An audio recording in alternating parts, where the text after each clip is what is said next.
know the town, the one just over the county line. The one with the good Chinese restaurant and the movie theater that smells of popcorn. Good smell. Good people. My stake in the town, a business, a building. That is when I finish paying off the mortgage in 15 years. I assume I'll be around in 15 years. That's something you have to assume, or else there's no point in assuming.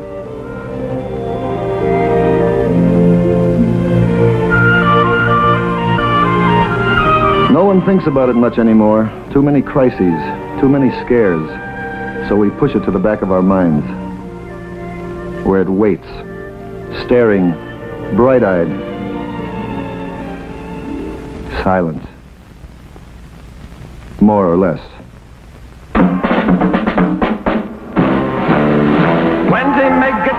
Number of family fallout shelters planned or begun in our town in the last 2 years, 189.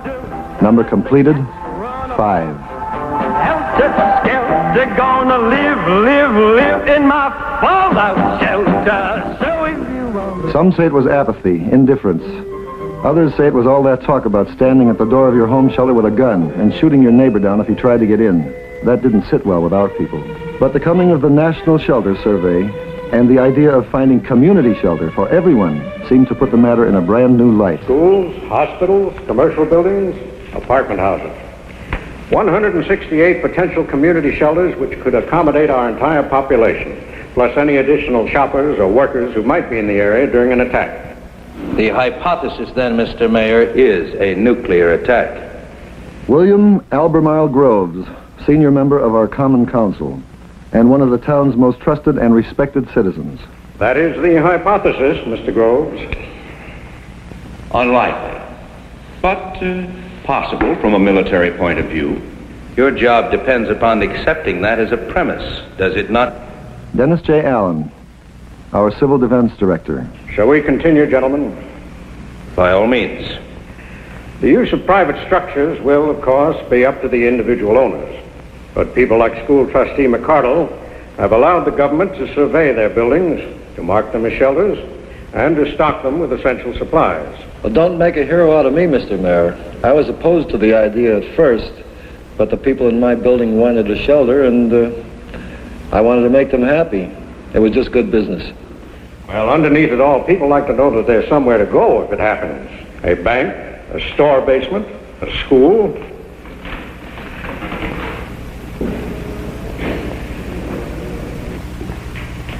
Why a school? They're located where people live. They're usually the most substantial buildings in the neighborhood, and the children are there during most of the daylight hours. That's a quarter of your population to begin with. Our 8 school buildings could protect 5,000 people from nuclear fallout. At what cost, Mr. Mayor? For Jackson High, virtually nothing. For Grammar School 2, additional ventilation at a cost of $5 per person sheltered. For Grammar Schools 1, 3, 4, 5, and 6, modifications at a cost of $40 per person sheltered. For Grammar School 7, now under construction, an additional cost of $35,000. Total cost of all modifications combined, $163,125.11. To be paid by whom? By the people, naturally. Will the doors of these shelters be thrown open to everyone? The schools always did belong to everyone.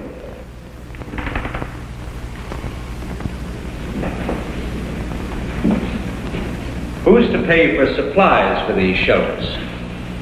All stocked by the federal government. Food, water, medicine, radiation measuring instruments. Yes. Who guards these supplies against vandalism? Who administers the shelters, conducts shelter drills, trains the people in medical aid and in the use of these radiological gadgets? Well, those things can be worked out. Or dropped entirely, Mr. Mayor. Not only is this not a matter for the schools, but in times like these, I can think of no more futile, negativistic approach than burrowing into the ground, and at these staggering costs. We can raise the money. And do without furniture, books, a cafeteria for Grammar School 2, more teachers for Grammar Schools 3 and 5, where we already have more than 40 pupils in a class. We want them to be 40 live pupils. I want them to be 40 live pupils too. But I deny the issue is survival. Because for the first time in human affairs, to kill is to be killed, and to let live is to live. An uneasy balance, to be sure, but the beginnings of peace. Now, if we're going to spend our money, let's spend it bolstering peace. Best fallout protection we have.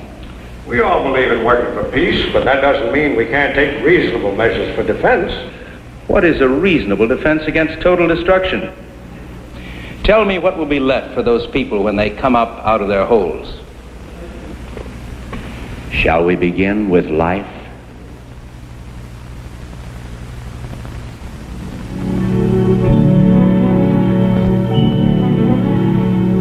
Councilman Groves, for all his strong opinions, is not an unreasonable man. He was willing, as I was, to let Mr. Allen point out exactly what changes the government thought would be needed to incorporate shelter facilities into our schools. There was a lot of technical talk, Rankins, PSIs, protection factor 100. But it all came down to something simple, the ABCs of fallout protection.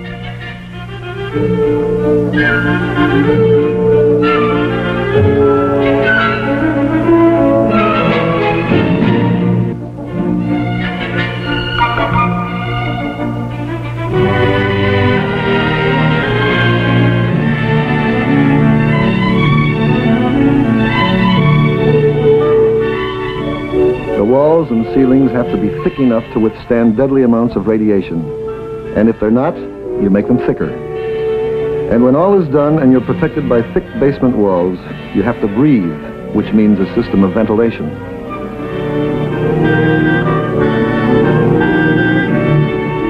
And drink, which means a plan for storing water. But I learned that basements aren't the only place to find fallout protection. We saw a room that opened on an air shaft and was shielded from every direction by heavy brick walls.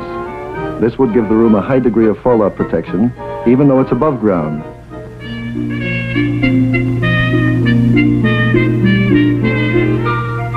Rooms like this, and windowless rooms in the core of a building, can increase the shelter capacity quite a good deal. God grant they never have to be used.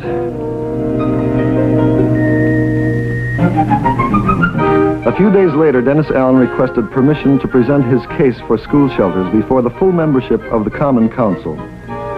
He elected to do so by showing us films that arrived from Paducah, Kentucky. The Concord School had basement windows just below ground level. The windows had to be shielded. A local contractor donated cement blocks.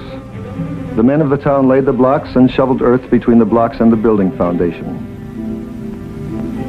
Then flowers were planted along the new wall of defense. An independent power supply was installed for pumping water and providing lights. Eventually, the new shelter for 600 persons was stocked with a 2-week supply of food, which is maintained at all times. If Paducah could do that much by itself, why couldn't we do as well?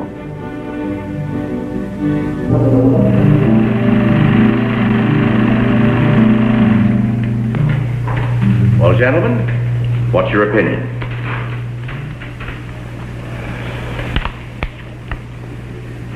Gentlemen, I have a list here of some 370 items vitally needed by the public. It was quite a list. It not only covered our schools, but took in everything else needed by other departments of our city government. And it was obvious that, in his opinion, all these needs were more immediate and far more urgent than fallout protection. And so it went for 45 costly minutes before he moved that the council table the motion, put the proposal aside, at least for the time being, which in this case could mean forever. The count, 2-4, 3 against any immediate consideration of putting shelter in our schools. Dennis Allen does not give up easily. he persuaded Mr. Groves to accompany him to a model community shelter that had been set up in a neighboring county. A shelter that doubles as a meeting place for civic groups, proving that money for fallout shelters can also buy useful peacetime facilities. Allen also demonstrated the use of what Groves had called a radiological gadget, a dosimeter.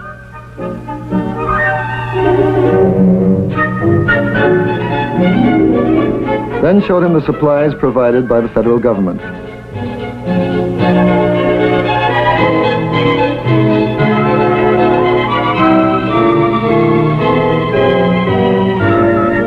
But if a change was forthcoming in Groves, the dent was still to be made.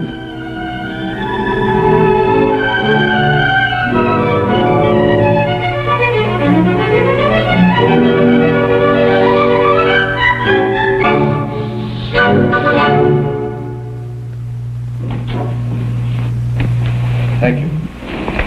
Well, I'm sorry Mr. McCardle's out to lunch, but I'm sure I can help you. I'm flying to Capital City next Monday. I want to pick up some travel insurance. Certainly. That's Monday the 22nd. Yes. Mm-hmm. Round trip ticket? Yes. Now, who do you want as a beneficiary on this? Mrs. Alice Groves, 29 Cedar Lane. Mm-hmm. And second beneficiary? Holly Groves, age 12. Mm-hmm. Now, how much insurance do you want? Well, I should think about 500. Hello, Bill. Oh, George. I'll take over, Freddie. Fine. Thank you.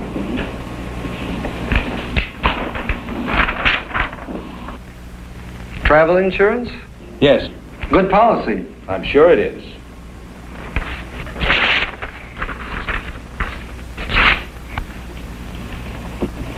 Why did you do that? Simple. I don't want you to waste your money. But you said it was a good policy. Do you realize what your chances are of being killed in an airplane crash? No. About 1 in 350,000. Practically negligible.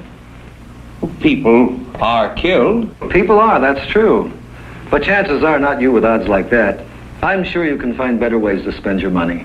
Well, George, I'm not doing this for myself. Yes, you mentioned your wife and child as beneficiaries. Don't they love you? Well, of course they do. How much? Very much. Well, then if you got killed, chances are they wouldn't even want to go on. Absurd. People have to go on. Even H-bomb survivors? All right. You've made your point, but my time is limited, so if you'll please get a new application. No. I wasn't fooling. I'm not going to sell you a policy. They sell them out at the airport, George, in machines. I only came here out of friendship. Show friendship to the people of this town. Give them some insurance. Did you know chickens and eggs are highly resistant to radiation? No. Very interesting. You're not thinking of building a shelter. Certainly not. You know my feelings on that subject. Yes. As if man could bury his head in the ground and hide from responsibility. Some people have different ideas of responsibility. Yes, I'm familiar with the wide variations that exist in that area. Mrs. Wakeman told me they're putting a shelter in her apartment house. If they want to build shelters in their homes, that's fine with me. But why a school? A place for enlightenment should suddenly become a center for war preparations. I'll tell you why. If we had a shelter and something happened while Holly was in school, do you think I could stay in the shelter? Not knowing what was happening to my child, whether or not she was protected, I would run to that school to be with her. And nobody could stop me, Bill. Nobody.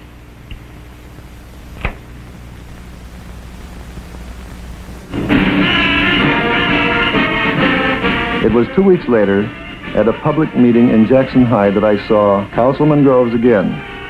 First item on the agenda was a plea for money for the high school band. After which Mr. Allen had permission to address the group on community shelters. As always, he included a definition of fallout. When a nuclear weapon explodes, many tons of vaporized earth are sucked up into the cloud, and there they become radioactive. These radioactive particles fall back to the earth up to hundreds of miles from the point of explosion, forming a dangerous blanket over buildings, fields, and roads. Exposure to a large amount of fallout radiation can cause severe sickness and could result in death within a few weeks. But the danger is a temporary one, since fallout decays rather rapidly after a nuclear blast. 7 hours later, radiation level is down to 10% of the original level. 2 days later, it's down to 1%. 2 weeks later, down to 1/10 of 1%, which means that the first 2 weeks are the critical ones in which to be sheltered, assuming, of course, that you have survived the initial explosion. Question. Yes? How far do you have to be from the blast to live through it? Well, let's take a 20 megaton surface burst. You would have a good chance of surviving if you were more than 12 miles from the point of detonation, provided you knew what to do. Well, what do you do? A number of things. The first sign of a nuclear explosion is a blinding flash of light. That means about 3 seconds before the heat or thermal wave. During those few seconds, you should try to get away from windows and behind something solid. That would minimize the burn effect, which lasts about 5 seconds. Then you would have about 1 minute to seek maximum cover before the blast. If possible, go below the surface of the ground. After the blast is over, the fallout will not begin for at least 30 minutes. Time to reach a shelter where you can remain for several days. How do you know when to come out? In a private shelter, you'd be notified by radio announcement. In a mass or community shelter, the director would tell you when it's safe to come out. Who's he? He's the man in charge of the shelter. He'd be somebody in your neighborhood with leadership experience. Suppose the director doesn't get to the shelter in time. There's a regular chain of succession. That's all worked out in advance by the community. What if I'm in one shelter and my husband's in another? Is there some way we could communicate? Are you sure he'd want to, Harriet? There would be regular radio broadcasts with news of survivors and outside conditions. If we're going to have community shelters, why are they still pushing family shelters? Or do I just have an old pamphlet? The family shelters are still the best answer for people on farms or in other isolated areas. And if the people in the cities and towns want extra protection at home, we certainly don't discourage them. What happens when you come out of the shelter? Is there anything left outside? The fact that you've survived the initial blast will mean that a great deal remains outside. There'll be decontamination teams trained to clear necessary surface areas, such as stores where food supplies exist. Will the food be safe to eat? Most of it, yes. Canned foods and packaged foods are safe if the outside containers are washed. Fruits and vegetables can be eaten if they are washed and peeled. And meat that's been covered is fine if it hasn't been spoiled by lack of refrigeration. Can you drink the water outside? Water from most underground sources. Water that's been in pipes or tanks is fine.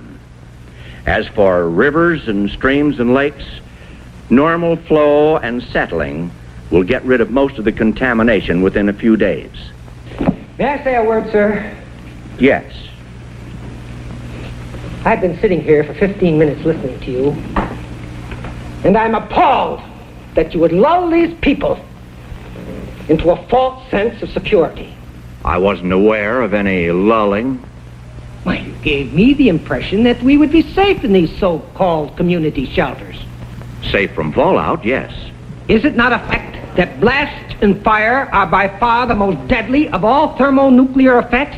And that when the bomb hits, our homes will be pulverized? That would happen within a few miles of the burst, in a direct target area. I'm speaking of places where there are survivors. Do you mean to imply that we would not be a direct target area? I don't know whether we would or whether we wouldn't. Not a direct target area with our up-to-date chemical plant and our modern county airport only 2 miles away? I can tell you from reliable sources that the enemy wouldn't have enough weapons to hit every plant and every population center in the United States. And I say we're a prime target area, sir, and that nothing can save us. You're making a lot of assumptions, sir. I'd like to point out that... May I have your attention, please? Please, may I have your attention?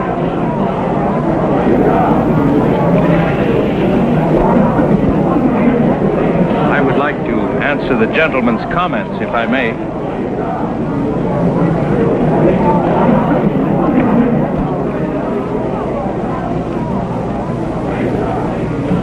Sir, your remarks are familiar to me.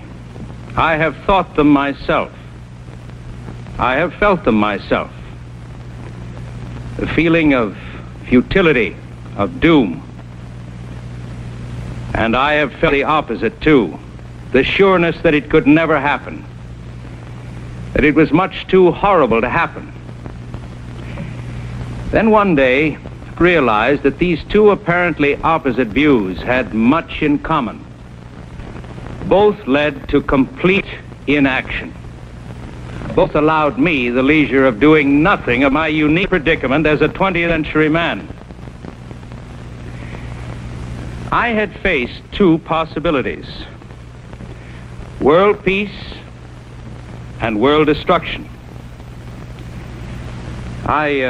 I was notably reluctant to face the third, the possibility of a nuclear war in which some will survive. The most difficult of all to face because it requires intense preparation, sacrifice, money, for a day we hope will never come. If it doesn't, and the world is spared, who will care how much these things have cost? If it comes, and we are ready, then whatever we have spent beforehand will be cheap. You might say a form of insurance. Ladies and gentlemen, I ask your assistance in financing the construction of shelters in our public schools.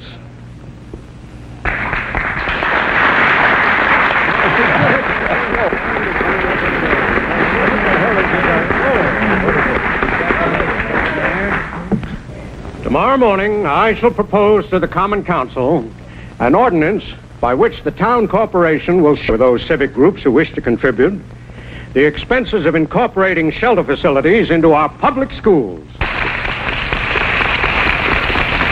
Chain reactions are easier to start than to stop. Within a few days, plans were drawn up for a shelter in Grammar School 2, a shelter that doubled as a badly needed cafeteria. While other schools, work has begun to raise shielding to minimum protective levels. And it wasn't just schools. It was many buildings, public and private. In some, much work remains to be done, and will be done, because people have started to care. Like these doctors and nurses who've begun to give self-care medical lectures to housewives and businessmen, vital knowledge for shelter living. And the radio hams who came forth with the skill and equipment needed for emergency broadcasts in case of attack. Community action, no telling where it'll end.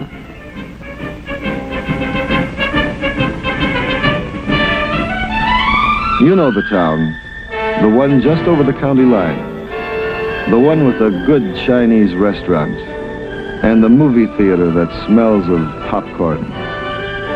Come around and have some. We'll be here.